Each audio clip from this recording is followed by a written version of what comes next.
फातिमा की रानी माँ, प्रभु यीशु की माँ, आसरा तू ही है माँ।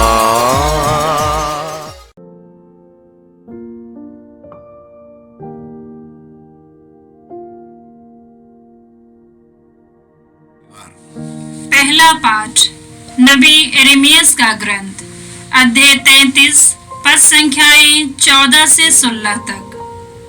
प्रभु का यह कहना है, देखो वे दिन आ रहे हैं जब मैं इस्राएल तथा यूदा के घराने के प्रति अपनी प्रतिज्ञा पूरी करूंगा। उन दिनों और उस समय मैं दाऊद के लिए एक धर्मवंशज उत्पन्न करूंगा जो देश पर न्यायपूर्वक शासन करेगा। उन दिनों यूदा का उद्धार होगा और यरूशलेम सुरक्षित होगा। यरूशलेम का यह नाम रखा जाएगा, प्रभु ही हमारा न्याय है। यह प्रभु की वाणी है। ईश्वर को धन्यवाद। भजन अनुवाक्य। हे प्रभु, मेरी आत्मा तुझे पुकारती है। हे प्रभु, मेरी आत्मा तुझे पुकारती है। हे प्रभु, तू मुझे अपने मार्ग सिखा, तू मुझे अपने पथ बता, मुझे अपने सच्चाई के मार्ग पर ले चल और मुझे शिक्षा देने की कृपा कर, क्योंकि तू ही मेरा ईश्वर और मुक्तिदाता है। अनुवाक्य। हे प्रभु, मेरी आत्मा तुझे पुकारती है। हे प्रभु, मेरी आत्मा तुझे पुकारती है। प्रभु भला और न्यायी है, वह पापियों को मार्ग पर लाता है। वह दीनों को सन्मार्ग पर ले चलता और पथ दलितों को अपना मार्ग बताता है। अनुवाक्य। हे प्रभु, मेरी आत्मा तुझे पुकारती है। हे प्रभु, मेरी आत्मा तुझे पुकारती है। मार्ग के विधान और नियमों पर चलने वाला जानते हैं कि उसके मार्ग प्रेम और सच्चाई है। प्रभु पर श्रद्धा रखने वाले उसके कृपा पात्र हैं और उसके विधान का रहस्य जानते हैं। अनुवाक्य। हे प्रभु, मेरी आत्मा तुझे पुकारती है। हे प्रभु, मेरी आत्मा तुझे पुकारती है। दूसरा पाठ थेसलनिकियों के नाम संत पौलुस का पहला पत्र, अध्याय 3, पद संख्याएं 12 से अध्याय 4 का पद संख्या 2 तक। प्रभु ऐसा करें कि जिस तरह हम आप लोगों को प्यार करते हैं, उसी तरह आपका प्रेम एक दूसरे के प्रति और सबों के प्रति बढ़ता जाए और उमड़ता रहे। इस प्रकार वह उस दिन तक आपके हृदयों को हमारे पिता ईश्वर के सामने पवित्र और निर्दोष बनाए रखें, जब हमारे प्रभु यीशु अपने सब संतों के साथ आएंगे। भाइयों, आप लोग हमसे यह शिक्षा ग्रहण कर चुके हैं कि किस प्रकार चलना और ईश्वर को प्रसन्न करना चाहिए, और आप इसके अनुसार चलते भी हैं। अंत में हम प्रभु यीशु के नाम पर आपसे आग्रह के साथ अनुनय करते हैं कि आप इस विषय में और आगे बढ़ते जाएं। आप लोग जानते हैं कि मैंने प्रभु यीशु की ओर से आपको कौन कौन आदेश दिए हैं। यह प्रभु की वाणी है। ईश्वर को धन्यवाद। जय घोष। अल्लेलुया, अल्लेलुया। हे प्रभु, हम पर दया प्रदर्शित कर और हमें मुक्ति प्रदान कर। अल्लेलुया। प्रभु आप लोगों के साथ हो और आपकी आत्मा के साथ। संत लूकास के अनुसार पवित्र सुसमाचार। हे प्रभु, तेरी महिमा हो।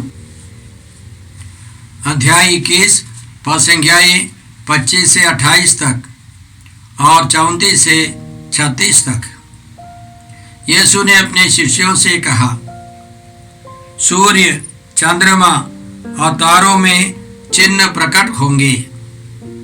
समुद्र के गर्जन और बाढ़ से व्याकुल होकर पृथ्वी के राष्ट्र व्यथित हो उठेंगे। लोग विश्व पर आने वाले संकट की आशंका से आतंकित होकर निष्प्राण हो जाएंगे, क्योंकि आकाश की शक्तियां विचलित हो जाएंगी। तब लोग मानव पुत्र को अपार सामर्थ्य और महिमा के साथ बादल पर आते हुए देखेंगे। जब ये बातें होने लगेंगी तो उठकर खड़े हो जाओ और सिर ऊपर उठाओ, क्योंकि तुम्हारी मुक्ति निकट है। सावधान रहो, कहीं ऐसा ना हो कि भोग विलास, नशे और इस संसार की चिंताओं से तुम्हारा मन कुंठित हो जाए और वह दिन फंदे की तरह अचानक तुम पर आ गिरे, क्योंकि वह दिन समस्त पृथ्वी के सभी निवासियों पर आ पड़ेगा। इसलिए जागते रहो और सब समय प्रार्थना करते रहो, जिससे तुम इन सब आने वाले संकटों से बचने और भरोसे के साथ मानव पुत्र के सामने खड़े होने योग्य बन जाओ। प्रभु का सुसमाचार। हे क्रिस्त, तेरी स्तुति हो। जय यीशु क्रिस्त में प्रिय भाई और बहनों, आज से हम लोग आगमन काल में प्रवेश कर रहे हैं। प्रभु यीशु के आगमन की तैयारी। हम जानते हैं कि इस दुनिया के अंत में यीशु आएंगे, हम उसकी तैयारी करते हैं। इसके अलावा यीशु गौशाला में आएंगे। यीशु के जन्म के बारे में हम मनन करते हैं। यीशु को स्वीकार करने के लिए हम लोग तैयार करते हैं। यह रीति, यह रिवाज, यह भक्ति कब से शुरू है? आदिम कलीसिया के लोग कैसे आगमन की तैयारी करते थे, इसके बारे में कोई सबूत नहीं है। इतिहासकार का कहना है 3री सदी से इसका उल्लेख है। तो हम कह सकते हैं आदिम कलीसिया से लोग प्रभु यीशु के आगमन की तैयारी करते थे। और हम लोग दिसंबर महीने में 4 सप्ताह विशेष रूप से तैयारी करेंगे। कई चर्चों में, कई कॉन्वेंटों में हम लोग देखते हैं कि वेदी के पास 4 मोमबत्तियां हैं। पहले सप्ताह एक बत्ती जलाई जाती है, वह भरोसे का प्रतीक है। दूसरे सप्ताह 2 मोमबत्तियां जलाई जाती हैं, वह भरोसे और प्रेम का प्रतीक है। फिर तीसरा वह आनंद का प्रतीक है। चौथा वह जो है वह शांति का प्रतीक है। तो भरोसे के साथ, प्रेम के साथ, आनंद के साथ, शांति के साथ हम प्रभु यीशु को स्वागत करते हैं। आज के पहले पाठ में इसी तरह एक आशामय विषय की बात है। नबी यिर्मयाह कहता है कि ईश्वर इस्राएलियों का भविष्य बदल देगा, आशामय भविष्य होगा। नबी का कहना है, देखो वे दिन आ रहे हैं जब मैं इस्राएल, ईश्वर की बात, जब मैं इस्राएल तथा यूदा के घराने के प्रति अपनी प्रतिज्ञा पूरी करूंगा। उन दिनों और उस समय मैं दाऊद के लिए धर्मी वंशज उत्पन्न करूंगा, जो देश पर न्यायपूर्वक शासन करेगा। उन दिनों यूदा का उद्धार होगा और यरूशलेम सुरक्षित रहेगा। इसके पहले नबी के द्वारा ईश्वर ने भविष्यवाणी की थी मैं यूदा और इस्राएल का भाग्य पलट दूंगा और उन्हें पहले जैसा बना दूंगा। मैं उनके वे सभी अपराध धो डालूंगा जो उन्होंने मेरे प्रति पाप कर किए हैं, और मैं उनके वे सभी कुकर्म क्षमा कर दूंगा जो उनसे मेरे प्रति पाप और विरोध के कारण हुए हैं। तो ईश्वर का कहना है कि इस्राएल को एक अच्छा राजा मिलेगा। दाऊद के घराने में, दाऊद के गोत्र से एक अच्छा राजा उत्पन्न होगा और उनका भविष्य, इस्राएलियों का भविष्य बदल जाएगा। लेकिन हम लोग इतिहास से जानते हैं, इसके बाद भी माने बाबुल के निर्वासन के बाद लौट आने पर वे लोग एक नया जीवन शुरू कर सके। उसके बाद फिर सिकंदर के नेतृत्व में यूनान के लोगों ने आकर चढ़ाई की, इस्राएलियों को हरा दिया। फिर रोमी लोगों ने उन पर आक्रमण किया, उन पर शासन जताया, अधिकार जताया। जब यीशु आए वे गुलाम थे। फिर कुछ धार्मिक आजादी तो थी, लेकिन वे मुख्य रूप से गुलाम थे। तो हमें समझना चाहिए, जब ईश्वर ने यह वादा किया वह यीशु के बारे में है। दाऊद के गोत्र में, दाऊद के राजवंश में यीशु का आगमन हुआ है।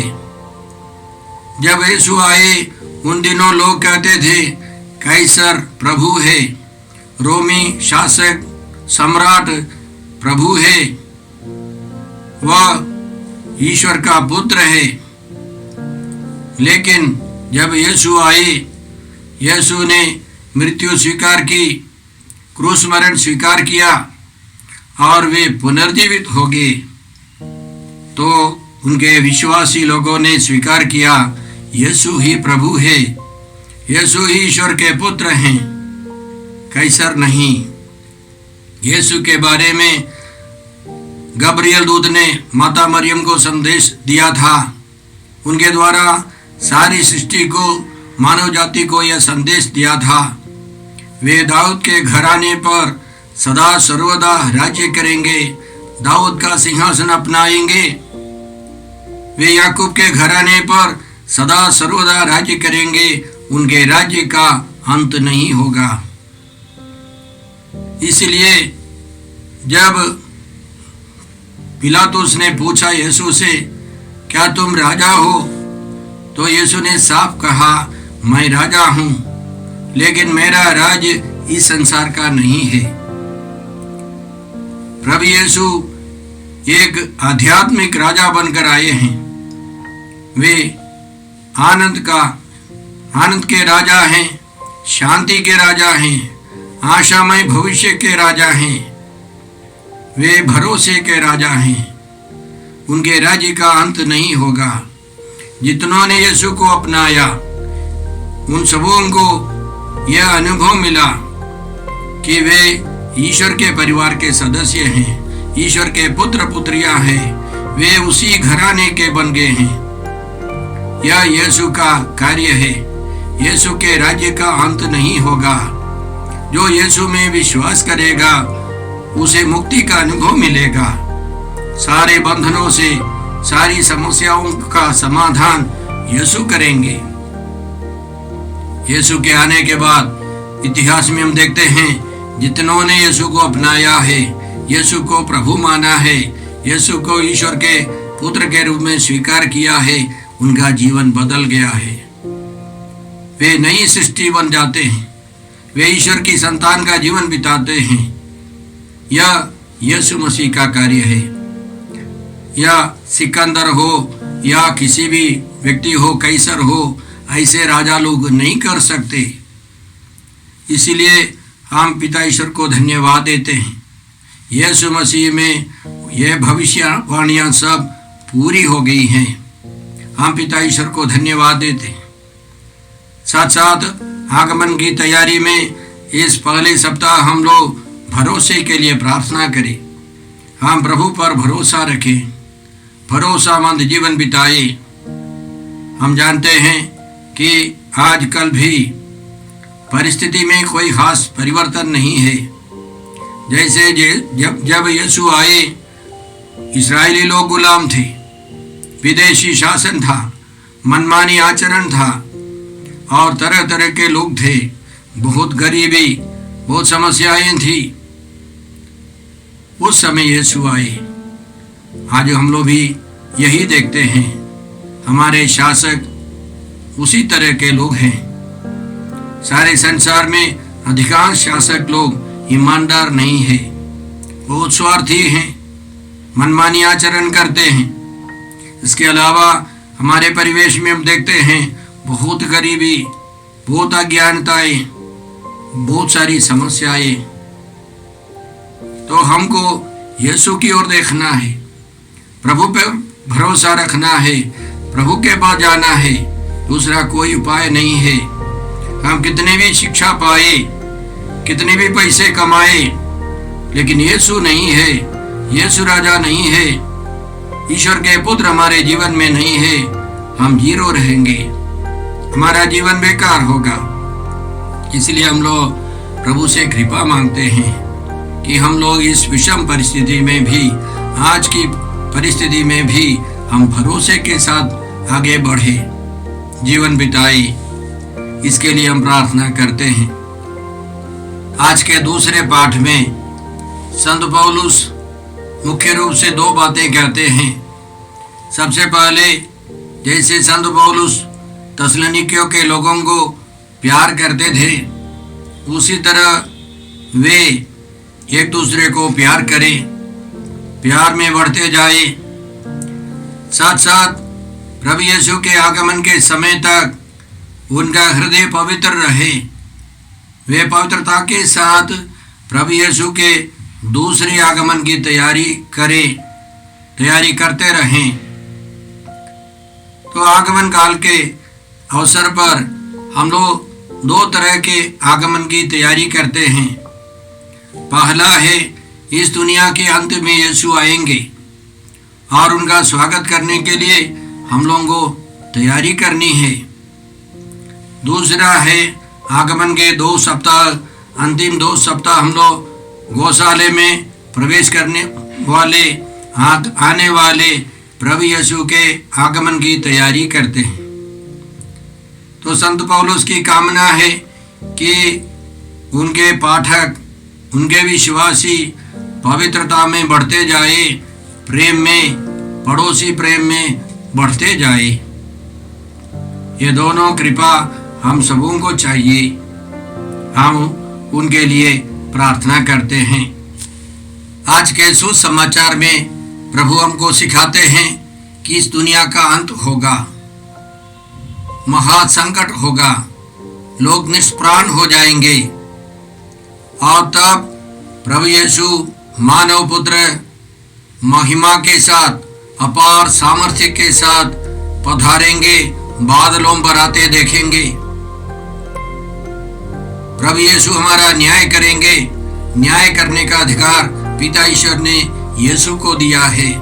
हम उनके सिंहासन पर खड़े हो जाएंगे।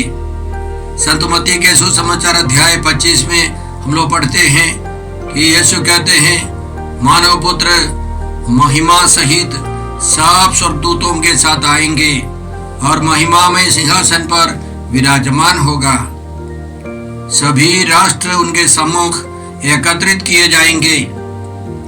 धर्मी अनंत जीवन में प्रवेश करेंगे और विधर्मी अनंत दंड भोगने जाएंगे। हमें प्रभु के सिंहासन के सामने उपस्थित होना होगा। आज के सुसमाचार के द्वारा यीशु हमको सतर्क करते हैं। यीशु का कहना है, सावधान रहो। और यीशु का कहना है, भोग विलास, नशे और इस संसार की चिंताओं से हमारा मन कुंठित हो जाएंगे। इसलिए हमको जागते रहना है, प्रार्थना करनी है, तपस्या करनी है और हमको तैयार रहना है।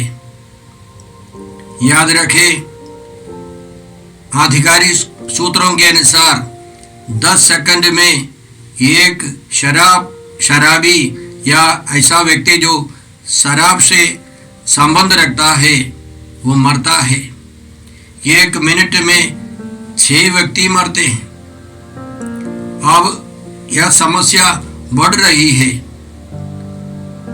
लोग शिक्षित हो जाते हैं, पैसे आते हैं, ईश्वर नहीं है तो टेंशन को दूर करने के लिए वे शराब पीते हैं, अन्य चीज लेते हैं, गांजा, नशीले पदार्थों का सेवन करते हैं। उनकी संख्या बढ़ रही है। हाल ही में मैं एक जगह पर गया तो मैंने देखा कुछ युवक लोग मोटरसाइकिल से एक के बाद एक जा रहे। तो मेरे साथ जो व्यक्ति था उसने मुझसे कहा, फादर ये लोग दारू नहीं पीते हैं, गांजा नहीं पीते हैं, अब ये ड्रग्स लेते हैं, नशीली पदार्थों का सेवन करते हैं। दारू गांजा सब अब फैशन नहीं है, बहुत महंगी दवा, 1 ग्राम के लिए 1 लाख रुपया। कुछ सप्ताह पहले केरल में कुछ युवकों के हाथ से पुलिस ने पकड़ा 200 ग्राम नशीली पदार्थ। जानलेवा है, लेकिन नशीली पदार्थ 2 करोड़ का माल। ऐसे सेवन करने वालों की संख्या बढ़ रही है। तो भोग विलास, इस दुनिया में जीवन ही सीमित है, भोगो और जीवन समाप्त करो, इसी तरह के विचार फैल रहा है। नशीली पदार्थों का सेवन बढ़ रहा है। इसके अलावा इस दुनिया की मोह माया,